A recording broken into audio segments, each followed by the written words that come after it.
Martine Carillon-Couvreur, bonjour. Vous êtes députée de la Nièvre et vous nous recevez dans votre bureau à l'Assemblée nationale.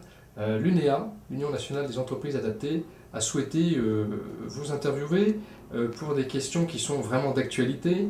La semaine prochaine aura lieu la conférence nationale sur le handicap. D'après vous, quelle est la place ou quelle peut être la place des entreprises adaptées dans la société d'aujourd'hui? Alors bonjour, et je voudrais bien sûr saluer tous les participants au congrès de l'UNEA. Je regrette vraiment de ne pas être à vos côtés aujourd'hui, mais je vous remercie d'être venu jusqu'ici à Paris pour que nous puissions échanger un instant. Eh bien, à la question que vous venez de me poser, quelle place pour les entreprises adaptées aujourd'hui, je dirais qu'elles ont toute leur place, plus que jamais. L'action des entreprises adaptées, nous le savons, est inestimable dans notre société. Elle permet l'accès des demandeurs d'emploi en situation de handicap à la vie active et à l'emploi. Car n'oublions pas, et je veux le rappeler ici, il existe un problème grave qui rajoute de la souffrance au handicap, c'est-à-dire le taux de chômage pour les personnes handicapées. Simplement, redire qu'il reste plus élevé que celui de l'ensemble de la population, pour un taux d'activité qui se situe, nous dit-on, à 44% contre 68% pour le niveau national.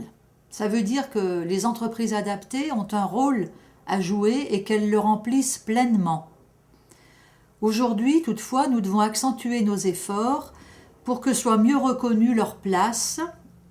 C'est ce que nous avons fait d'ailleurs lors des débats sur la loi du 11 février 2005 pour l'égalité des droits et des chances, la participation et la citoyenneté des personnes handicapées.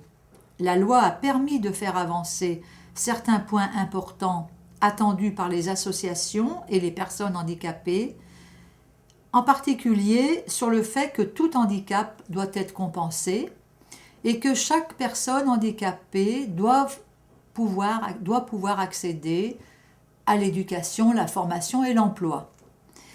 Alors la loi a répondu aux attentes des entreprises adaptées en créant des conditions plus favorables. Mais pour autant, nous devons rester vigilants. Lors du débat budgétaire à l'Assemblée, à l'automne dernier, je suis intervenue pour rappeler que la diminution des crédits destinés aux entreprises adaptées était en décalage par rapport aux annonces faites par le gouvernement. Le coût moyen des subventions était au même montant que l'an dernier et les crédits diminuaient de 5 millions d'euros. J'ai interrogé la secrétaire d'État, puisque dans le cadre des discussions, nous avons l'occasion de pouvoir interpeller les ministres et secrétaires d'État, et la réponse qui m'a été apportée n'a pu nous satisfaire puisque Madame Valérie Létard a invoqué la sous-consommation des postes.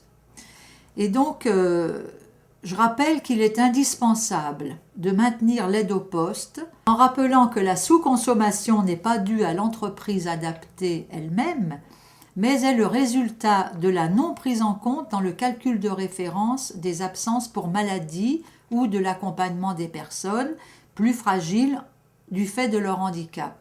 Et ce mode de calcul qui a été repris dans le cadre du budget 2008 ne doit pas être maintenu parce qu'il pénalise les entreprises adaptées. Lorsque l'on diminue ainsi l'aide au poste, on ne permet pas aux entreprises de pouvoir d'abord maintenir leur activité dans de bonnes conditions et puis, bien sûr, de poursuivre leur projet de développement. J'ai pu lire dans le dossier que vous m'avez adressé, que l'UNEA m'a adressé, que ça faisait partie des revendications, des propositions qui étaient faites par les entreprises adaptées. Et donc, en agissant ainsi, l'État pénalise l'entreprise adaptée. On pourrait même parler de double peine. Donc, ce que je souhaite à l'occasion de ce congrès de l'UNEA, mais également à l'occasion de la conférence nationale sur le handicap qui se tiendra donc dans quelques jours, eh bien que chacun prenne ses responsabilités et en particulier le gouvernement qui va faire un certain nombre d'annonces et de propositions, je pense.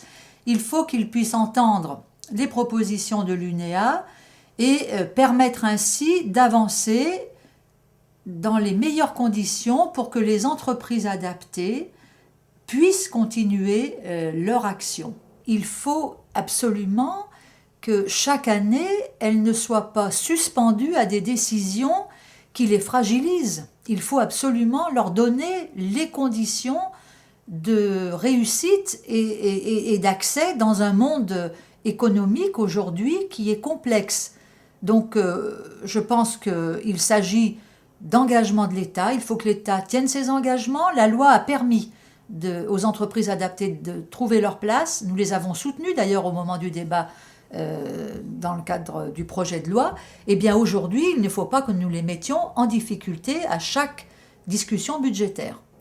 Encore une fois, je crois que notre société a tout à gagner et doit même, je dirais, être fière de pouvoir compter parmi ces entreprises dans une société aujourd'hui où le marché est devenu complexe. Eh bien, doit être fière d'avoir des entreprises qui offrent des conditions, toutes les conditions pour que des personnes plus fragiles trouvent aussi la dignité pour leur vie. J'ai visité dans ma circonscription il y a 3 semaines une entreprise adaptée qui vient c'était 2 ateliers protégés qui viennent de fusionner, qui sont devenus entreprises adaptées.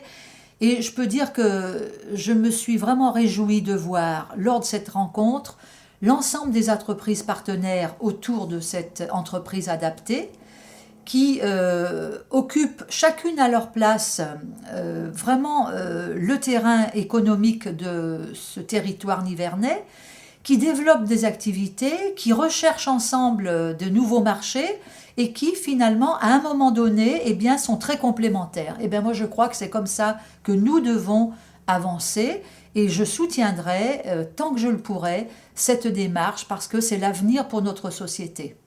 Voilà, donc je vous souhaite un excellent congrès. Je voudrais saluer tous les participants venus nombreux à Dijon, saluer bien sûr tous les Dijonnais, la région Bourgogne qui est là, j'imagine, et nous-mêmes, les Nivernais, qui sommes tout proches de vous, et puis vous souhaiter des travaux fructueux, et saluer mes collègues parlementaires, Jean-François Chaussy, je pense, qui est là aussi, et d'autres qui vous auront rejoint. Je voudrais saluer le président de l'UNEA, le remercier bien sûr pour son engagement et son action, et puis saluer également le nouveau président qui sera élu et lui apporter tous mes vœux pour la suite des travaux de l'UNEA dont on a besoin.